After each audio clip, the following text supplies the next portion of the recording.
बहुशाखा शिखा, बहुत शाखाओं वाली डालियों वाली शिखा, शिखा शिखर तक ले जाने वाली जो एक प्रतीक है।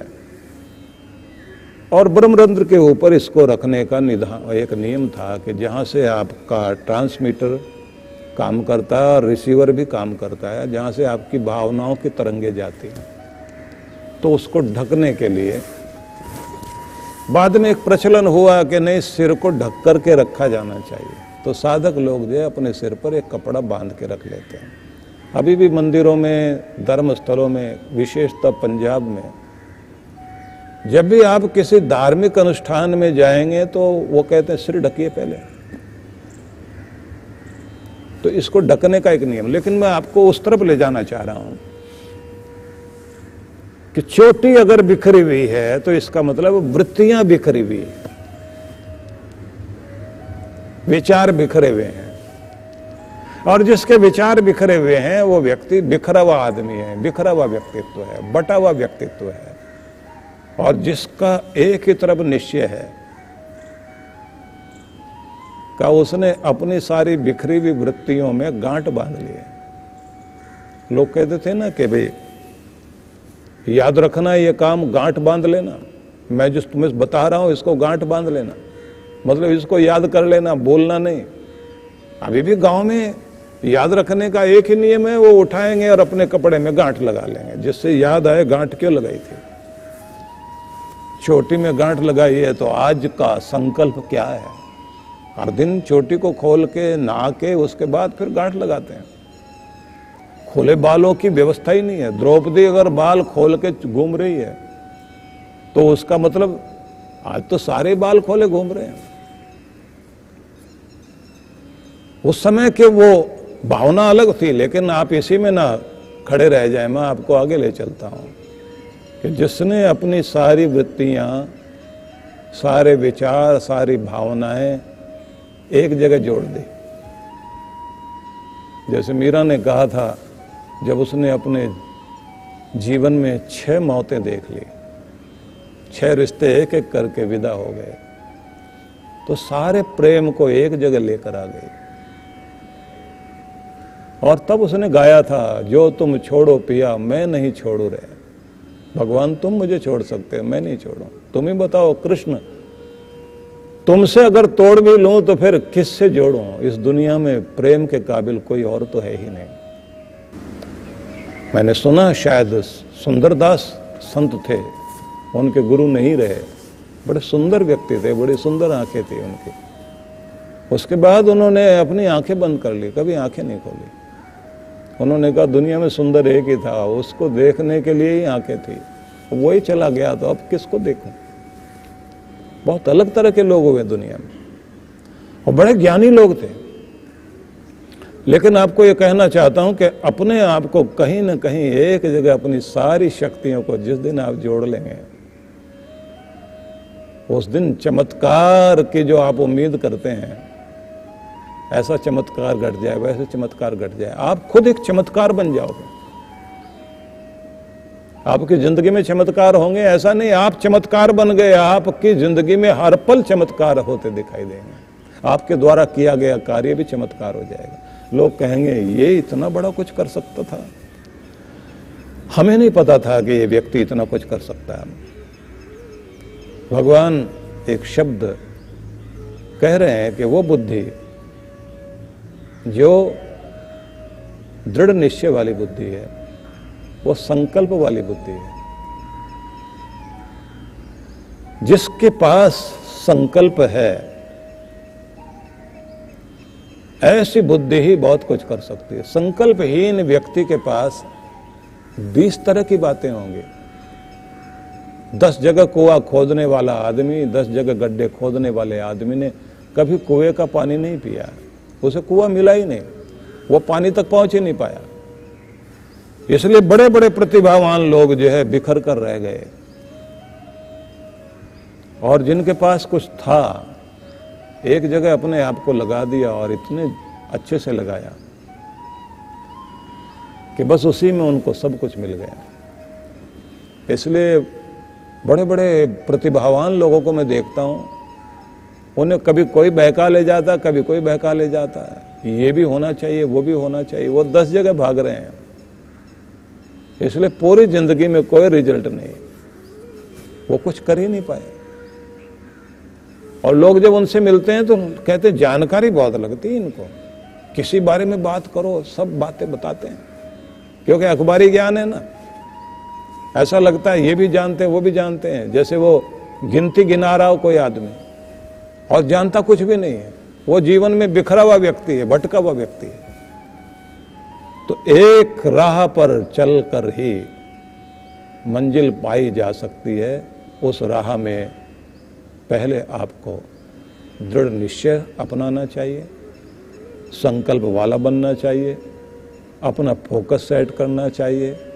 जिस भी मंजिल को पाने के लिए आपके मन में चाह है, तो बस अपने आप को मिटाने के लिए तैयार होना पड़ेगा। मिटा दे अपनी हस्ती को गर मर्तबा चाहे। अगर चाहते हो कि तुम्हारे जीवन में कुछ हो, मिटा दे अपनी हस्ती को गर मर्तबा चाहे, कि दाना खाक में मिलकर गुलो गुलजार होता है।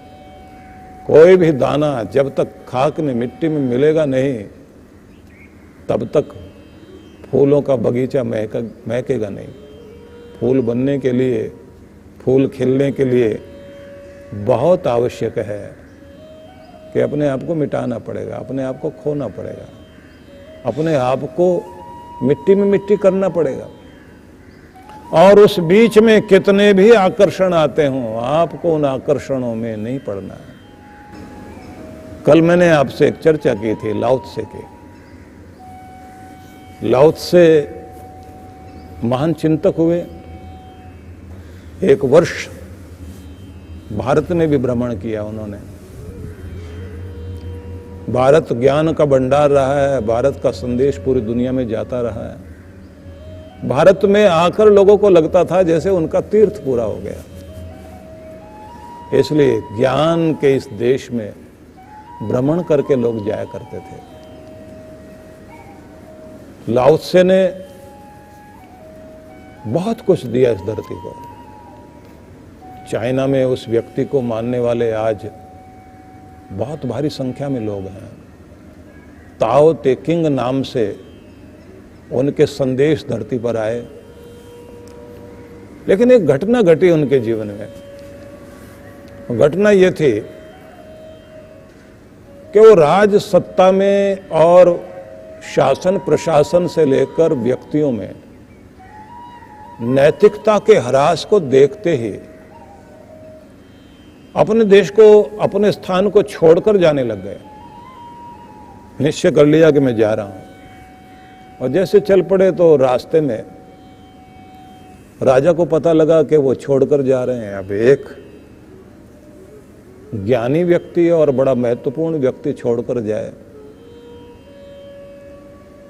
तो उससे देश को हानि तो बहुत होती है। अब देखिए, आपके मुंह में जितने भी दांत हैं, चबाने वाले अलग हैं, दिखाने वाले अलग हैं, लेकिन जो दिखाई देते हैं उनकी भी महिमा है। आगे वाले दांत तो ज्यादा कुछ करते नहीं, थोड़ा बहुत कभी कुतरना पड़े तो कर लेंगे। ज्यादातर तो दांत जो आपके दाढ़ हैं, इधर के, ऊपर के, नीचे के, ज्यादातर काम वही करते हैं। इसलिए डेंटिस्ट लोगों ने नंबर लगाए हुए होते हैं, उनको पता होता है। वो आपस में इशारों में भी जब बात करेंगे तो इशारे में बता देते हैं इस नंबर का ये वाला। जो नई जानकारी वाले होते हैं वो तो निकालना कोई सा और निकाल देते हैं कोई दूसरा। वहां समस्या जरूर होती है। वो किसी एक का दांत जो निकालना था वो तो निकाला नहीं, उसके साथ वाला निकाल दिया। अब जब वो आदमी चिल्लाया, उसने कहा कि साहब कीड़ा तो दांत में लगा हुआ था, अगले वाले में आपने पहले वाला निकाल दिया। बोले इसी पे बैठ के कीड़ा अगले वाले को डंक मारता था। उसका बेस खत्म कर दिया मैंने, अब काट के दिखाए। अब ऐसा कहीं होता है क्या? ऐसे दांत में कहीं कीड़ा वीड़ा नहीं होता, ये ध्यान रख लेना। किसी दांत में कोई कीड़ा नहीं होता। आपके दांत में जो खाना फंसता है वो जहां जहां फंसने लग जाएगा बस वहीं सड़न शुरू हो जाएगी। तो डॉक्टरों को मालूम होता है, लेकिन मैं आपको बताने लगा हूं कि आगे वाला जो दांत है अगर वो भी चला जाए, वो कर कुछ नहीं रहा, आपकी मुस्कुराहट में वही तो दिखाई देता है, लेकिन उसके जाने के बाद आपका पता लग जाता है कि आपने क्या खो दिया। हर एक की कीमत है, किसी की भी जगह कोई दूसरा ले नहीं सकता, ये ध्यान रख लेना। स्थानापन कोई भी आप ले आइए, हर एक की अपनी कीमत होती है। मैं तो दिया जाना चाहिए, लेकिन किसी देश का कोई कीमती व्यक्ति जा रहा हो, राजा ने अपने उस पहरेदार को जो सीमा पर खड़ा हुआ था उसको उसने सूचना भिजवा दी कि जाने मत देना, रोक लेना, और ये भी कि बोलना क्या है वो बोल देना उसको।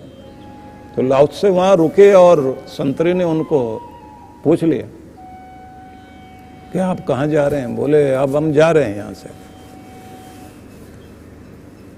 उन्होंने कहा लेकिन चुंगी देनी, टैक्स देना है आपको? वो बोले हमारे पास कुछ नहीं है। बोले ये है ना, ये बुद्धि जो आपकी है ये आपकी नहीं है, ये इस देश की है, और सिर्फ इस देश की नहीं है, ये सारी इंसानियत के लिए है, मानवता के लिए है। इसे कागज पे रख कर जाओ। लाओ से उसकी तरफ देखकर टेढ़ी नजर से देखने लगा तो वो मुस्कुराया, बोले महाराज कुछ लिख जाओ ना। और उसके बाद उस व्यक्ति ने 3 दिन लगाए वहां बैठकर जल्दी जल्दी में कुछ लिखा। और मैंने ऐसे सुना है कि उसके बाद उसके लिखे हुए से ये धरती धन्य हो गई कि ताओ ते किंग उस समय लिखा गया। बहुत बड़ी चीज दी उस व्यक्ति ने। अब दे क्यों पाया? क्योंकि उस व्यक्ति ने केवल एक ही तरफ उसका ध्यान था। जिसका ध्यान एक तरफ लगा हुआ हो ना, ऊपर भगवान में, उसके अंदर से न जाने क्या क्या प्रकट होता है। और कहते हैं कि जैसे उसने वो लिखता जा रहा था तो संतरी पहले तो इस भावना से पढ़ने लगा कि कहीं राजा को गाली वाली तो नहीं लिखी हुई है। वो पढ़ता जाए, एक एक को ध्यान से देखना है, बताना भी है। पढ़ते पढ़ते उसकी तो हालत अलग हो गई। उसने अपनी वो वर्दी उतार दी और अपने साधारण कपड़े पहने। लाओ त्से ने कहा कि क्या कर रहे हो? बोले अभी मैं भी साथ चलूंगा। क्यों? बोले ये पढ़ लिया ना मैंने जो आपने लिख दिया। इस धरती का कीमती इंसान जहां जाएगा उसके साथ मुझे भी जाना है, कुछ तो कीमत मेरी भी बनेगी। मुझे संगति करनी है तो इसकी करनी है, किसी राजा महाराजे की नहीं करनी है। और उसके बाद वो बड़ा महत्वपूर्ण अधिकारी रहा होगा। फिर लोगों ने नहीं देखा उसको कि वो कहां है। और कहते हैं कि लाओ त्से उसके बाद भारत में 1 वर्ष के लिए आया। मैं पढ़ रहा था लाओ त्से को, तो वो लिखता है कि जब तुम खाली हो जाते हो तो ये मत समझना कि तुम खाली हो गए। उसी समय प्रकृति तुम्हें भरने का कार्य शुरू कर देती है। लेकिन पहले अपने आप को खाली करना तो सीखो। तुम्हारा मस्तिष्क जो है जिन चीजों से भरा पड़ा है, अगर नया होना चाहते हो तो पहले उसे खाली करो, फिर तुम्हें भर दिया जाएगा। और जब तुम ऐसी भरी हुई चीजों से पुराने पड़ जाते हो, जब तुम पुराने पड़ जाते हो तो तभी तुम्हें नया किया जाता है। मतलब पुराने पीले पत्ते के बाद ही नई कोंपलें फूटती हैं। तो तुम जब खाली हो जाओगे तभी भरे जाने की स्थिति आएगी। और जब तक तुम पुराने से उबोगे नहीं, जो तुम्हारे अंदर का बासीपन है उससे उबोगे नहीं, तब तक तुम्हारे अंदर नया होने की प्रक्रिया शुरू ही नहीं होगी। इसलिए अपने पुरानेपन को पहचानो और नया होने की प्रक्रिया में शुरू हो जाओ। कि बासीपन नहीं चाहिए। तुम जब तक अपने ताजगी के लिए प्रयास नहीं करोगे, पहले तो तुम्हें मालूम होना चाहिए कि ताजगी है क्या। ताजगी वही तो है, आपका पुरानापन, आपका बासीपन, आपके अंदर का वो आलस्य वाला रूप जिसने आपको जीर्ण शीर्ण कर दिया, हटाओ उसे। जिस दिन तुम अपने उस पुरानेपन के पीक पर पहुंचकर उसे फेंकने को तैयार हो जाओगे, कहते हैं बस वहीं से प्रकृति तुम्हें नया करने के लिए अपना कार्य शुरू कर देगी। आगे फिर उन्होंने कहा कि जब तुम्हारे पास कम होता है तब संतोष करना बड़ा आसान है। थोड़ा है, थोड़े में पाके संतोष कर लोगे, और तुम्हें अगर ज्यादा मिल गया फिर संतोष नहीं रहेगा, फिर तो तुम व्याकुलता में जियोगे। इसलिए धनी लोगों के पास लगता बहुत कुछ है, लेकिन सबसे बड़ा असंतोष उन्हीं के पास में है। थोड़ा है तो थोड़े के साथ संतोष करना आसान है। जो कुछ तुम्हारे पास है उसमें अगर संतुष्ट होना सीख गए, बस जिंदगी कीमती बन जाएगी। जब तुम्हारे पास ज्यादा होता है तो असमंजस बढ़ जाती है, हर समय की व्याकुलता।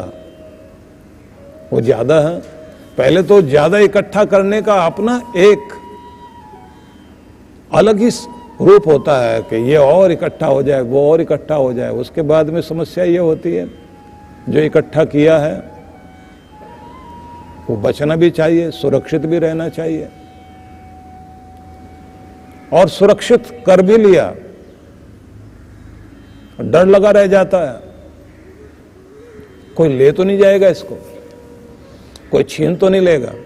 इसलिए सेठ का सारा ध्यान रात में सोते सोते भी अपने बच्चों और अपने परिवार पर कम होता है। जिधर तिजोरी रखी है उधर बहुत ध्यान रहता है। अगर चूहा भी उधर से निकल गया और सबसे पहले जागता है वो। एक छोटे से भी आवाज में उठ के बैठ जाएगा और पहले तिजोरी की तरफ देखता है, इधर कोई आया तो नहीं। और ऐसे लोगों को आपने देखा होगा कि मंदिर की तरफ हाथ जोड़ने में उतना ज्यादा श्रद्धा से नहीं जोड़ेंगे, लेकिन तिजोरी में रखी हुई जो लक्ष्मी माता की मूर्ति, वहां देखना कितना ध्यान से हाथ जोड़ते हैं। यहीं रहना, बस यहाँ से आगे नहीं जाना, बल्कि दूसरे वाले की भी इधर ही आ जाए, बस यही कोशिश करना। लक्ष्मी माता, उनका ध्यान उसमें ज्यादा होता है। आगे फिर वो कहते हैं कि समझदार उस एक का साथ करते हैं और सबके लिए मिसाल बन जाते हैं, उदाहरण बन जाते हैं। एक का साथ करते हैं मतलब एक की तरफ चलते चलते अपनी एनर्जी लगा देते हैं और तब वो सारी दुनिया के लिए उदाहरण बन जाते हैं। और फिर उसने एक शब्द आगे कहा, वे स्वयं को प्रदर्शित नहीं करते। वो जो एक की तरफ चलते चलते दुनिया के लिए उदाहरण बन गए हैं, वे कभी भी स्वयं को प्रदर्शित नहीं करते। इसलिए सब उन्हें ही देखते हैं, उन्हें ही ढूंढते हैं, उनको ही पूछने की कोशिश करते हैं। और कहते हैं वो कभी किसी को अपना प्रमाण नहीं देते कि सबूत दो तुम महान हो। वो कभी अपने आप प्रमाण नहीं देंगे, कोई सबूत नहीं देंगे, इसलिए तो वो महान होते हैं। झूठी कस्में खा खाकर 10 बार आदमी अपने आप को और झूठा साबित करता है। जो सही है उसे कोई कसम खाने की जरूरत नहीं है। और मैंने ये देखा कि अगर आप खा भी लोगे सच्ची कसम भी खा ली आपने, अपने बच्चों की कसम भी खा ली। झूठा आदमी कभी भरोसा नहीं करेगा, वो कहेगा झूठी कसम खा रहा है। बेईमान आदमी को कभी भी नहीं समझ में आएगा आपका ईमानदार वाला रूप। उसे लगता है जब मैं नहीं ईमानदार रह पाया तो ये कहां से होगा। और उन्होंने आगे फिर कहा कि वे कोई दावा नहीं करते कि मैं ये हूं या मैं ये कर दूंगा, इसलिए उन्हीं को श्रेय दिया जाता है। तो यही तो थे वो। और कहते हैं वे किसी से बहस करने में नहीं उलझते, इसलिए कोई उनके साथ बहस करने के लिए भी नहीं आता, क्योंकि वो एक राह के पथिक होते हैं और मंजिल उन्हीं की तरफ आती है। न जाने कितना उस व्यक्ति ने कहा। दुनिया के जो बेहतरीन लोग थे वो अपने एक रास्ते पर चलते चलते अपने जीवन को ऊंचाई पर लेकर चले गए। मानव जीवन को अगर आप किसी एक श्रेष्ठ उद्देश्य में लगा दें खुद को, तो ध्यान रखना आप अपनी पूर्णता को प्राप्त कर लोगे किसी एक लक्ष्य में। इसलिए भगवान श्री कृष्ण ने अर्जुन को यह कहा कि तुम बहुत तरह में के विचारों में अपने दिमाग को बंटने मत दो। इस समय तुम्हारा एक ही कार्य है, उस कार्य पर पूरा ध्यान दो। अगर कोई व्यक्ति एक संतरी वाला रोल भी अदा कर रहा है, बस वहां इससे अलग अपने आप को देखना ही नहीं। आपको अगर ड्यूटी दे दी गई कि आपको खड़े होकर यहां सुरक्षा कर्मी बनकर काम करना, तो पूरा ध्यान वहां लगा दीजिए, फिर वहां से नहीं हटना। अगर आप विद्यार्थी हैं तो विद्यार्थी बन करके रहिए। और बल्कि होना तो ये चाहिए कि जब आप अपने ऑफिस में जाते हैं तो अपने ऑफिस के लिए कर्मयोगी बन जाइए। लेकिन जब आप अपने घर में जाते हैं, अब ऑफिस तो पीछे छूट गया, अब आपका घर है, घर में आप उस रिश्ते को ध्यान में रख लेना कि आपके अनेक रिश्ते हैं। पत्नी, भाई, माँ, पिता, बेटा, बेटी, आपके अपने, सब अलग अलग रिश्तों में जो तुम्हें देख रहे हैं, उन सबको तुम्हारा अपनापन चाहिए। और जब आप वहां जाओगे, बस उस अपनेपन का परिचय देना उनको। वहां बैठकर भी अगर आप अपनी दुकान याद करें, अपना ऑफिस याद करें, दुकान में बैठे अपने घर की याद आए और घर में बैठे तो दुकान की याद आए, तो आप अधूरे हैं। आपको घर में पहुंचते ही अपनों की मुस्कुराहट मिले और आप भी उनको देखकर मुस्कुराएं, प्रेम से बैठें, शांति से बैठें, उनके होकर बैठें, तो आपका घर चहकता है। जो जहां गए उस जगह में, जिस काम में लग गए, उसमें आप अपने पूरे मन को, पूरी एकाग्रता को वहां दीजिए। बड़ी बात तो यह है कि दुनिया में एकाग्रता सब कुछ देती है। और आपका मन कहीं भी किसी भी चीज में पूरी तरह टिक गया तो ये मन आपको बहुत ऊंचाई पर ले जाता है।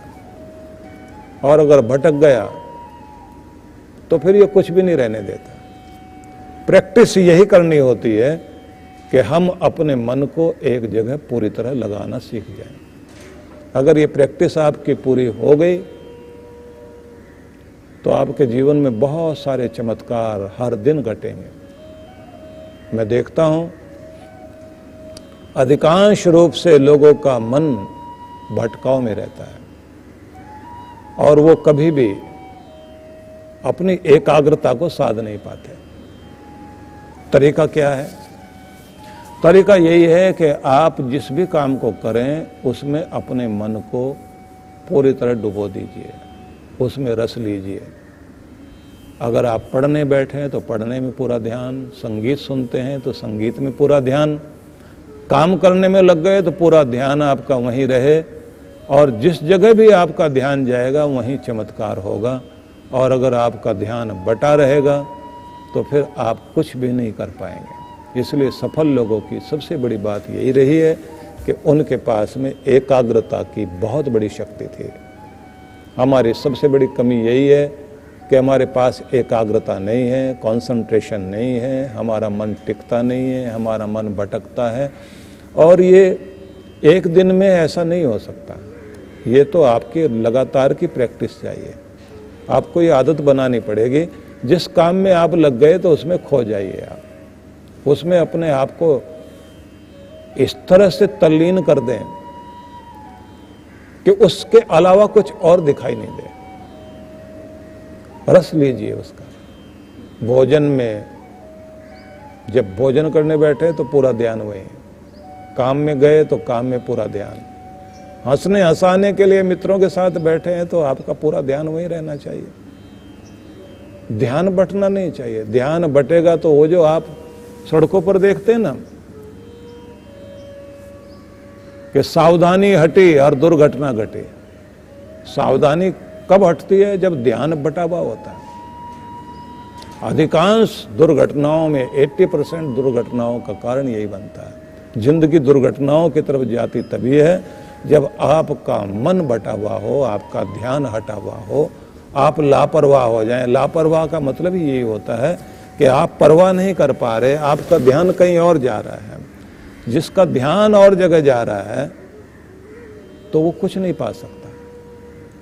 किसी एक गुरुकुल में विद्यार्थी बैठे हुए थे तो रात्रि में उन बच्चों ने कहा कि आज सुना है कि नगर में कहीं नाच रंग का कोई प्रोग्राम है। तो आधे बच्चों ने दीवार फांद कर जाने का निश्चय कर लिया। बड़ा मजा आएगा, देख कर आएंगे, बड़ी प्रसिद्धि सुनी है, नाच रंग होने वाला है। आधे बच्चे बोले कि हम नहीं जाएंगे, यही समय अपने आप को कुछ बेहतर बनाने का, और अगर हम इन चीजों में उलझे रह गए तो हमारा जो है ध्यान बटेगा और हम कुछ नहीं कर पाएंगे। अब जो चले गए वो वहां बैठे बैठे वो नाच रंग थोड़ा देखने के साथ ही साथ क्या सोच रहे हैं कि बड़ा बुरा किया हमने यहाँ आके। वो बच्चे कितने अच्छे होंगे वहां, अपना टाइम खराब नहीं कर रहे हैं, उनके सामने भी आकर्षण था, पढ़ाई में लगे हुए हैं। और फिर उनको गुरु की आज्ञा पालन करने का श्रेय जाता है, अपने गुरु को छोड़कर नहीं गए। वो बच्चे वही हैं। अब वो बार बार सोच रहे हैं कि हमने गलत कर लिया। और ये जो यहां पढ़ रहे हैं बैठे हुए, ये क्या सोच रहे हैं? हम यहां बैठे हुए मन लग नहीं रहा है, हमसे तो अच्छे वही हैं, कितना मजा ले रहे होंगे वहां। अब रात में जब वो वापस आ गए, पश्चाताप था, गुरु के पास गए, हमसे गलती हो गई, हम लोग निकल कर गए। गुरु ने कहा कि अच्छी बात है कि तुम सच्चे निकले, तुमने आके बात तो बताई, छिपाया नहीं। बोले हमें माफ करिए, हमें कोई दंड दीजिए। गुरु ने कहा कि दंड इनको मिलना चाहिए जो यहां रुके हुए हैं, इनको दंड मिलना चाहिए। क्यों महाराज? बोले तुम तो वहां थे, वहां जाने के बाद भी तुम्हारा ध्यान अपने गुरु में था, तुम्हारा ध्यान अपनी पढ़ाई में था, तुम्हारी फिक्र ये थी, तुम फिर भी अपने लक्ष्य की फिक्र कर रहे थे। और यहां बैठे बैठे भी इनकी एकाग्रता यहां नहीं थी, इनका ध्यान वही था। इनका शरीर यहां था लेकिन मन वहां था, और तुम्हारा शरीर वहां था और मन यहां था। इसलिए दंड तुम्हें दूं या इन्हें दूं? अब दोनों बच्चे, दोनों दल सामने खड़े हो गए। उन्होंने कहा गुरुदेव आप जो बोल रहे हैं सही बोल रहे हैं, लेकिन क्या करें? बोले बेटा लक्ष्य तभी मिलेगा जिंदगी का, जहां बैठे हो वहां के हो जाओ, और फिर दुनिया का कोई आकर्षण तुम्हें बांध ना सके। इसलिए मैं यही कहूंगा कि आप अगर अपनी ऊंचाई तक जाना चाहते हैं, अपने मन को एक जगह लगाना सीखिए। एक राह पे चलने वाले ही मंजिल को पाएंगे, और राहें बदलने वाले राहों में खो जाएंगे। इसलिए अपनी एक राह पकड़ना शुरू करें और अपने मन में दृढ़ निश्चय। और कृष्ण भगवान ने यहाँ एक शब्द और बड़ा महत्वपूर्ण कहा कि तुम्हारे मन पर बुद्धि की पकड़ होनी चाहिए। मन तो भटकाएगा लेकिन तुम्हारी बुद्धि तुम्हें पकड़ कर रोकेगी।